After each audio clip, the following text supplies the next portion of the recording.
77% of Americans have anxiety about their money. Where's the disconnect? We have more access than ever before, but maybe we're as anxious as ever. We may have goals of affluence, abundance, maybe even the creation of generational wealth, but the hidden killer of financial dreams is a scarcity mindset.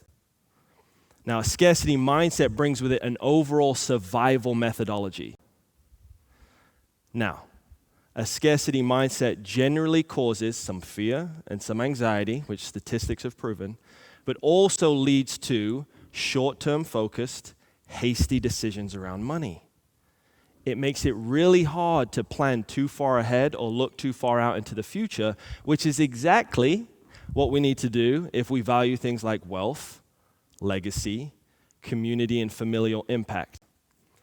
The other thing about a scarcity mindset is it's subtle because it intertwines itself with your beliefs, your logic, and your habits in your subconscious mind, and it can do that regardless of your level of wealth.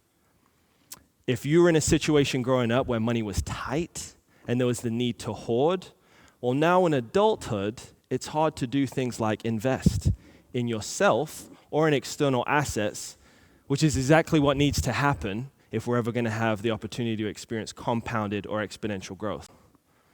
So how do we know if we're dealing with a little bit of scarcity mindset in our world? Again, we don't have the time to unpack it all, but here's a few things to consider to evaluate the financial foundation that you may have right now.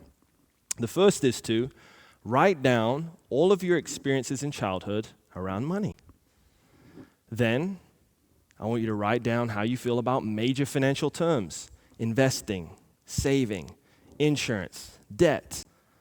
Then, identify any major experiences you had around money in adulthood. Then what you're going to do with your likely extensive list at this point is go back through and put a positive or a negative sign next to each one of those, depending on whether your interpretation of those experiences was positive or negative. Hint, if it's mostly negative, there's probably a little bit of scarcity mindset we've got to deal with.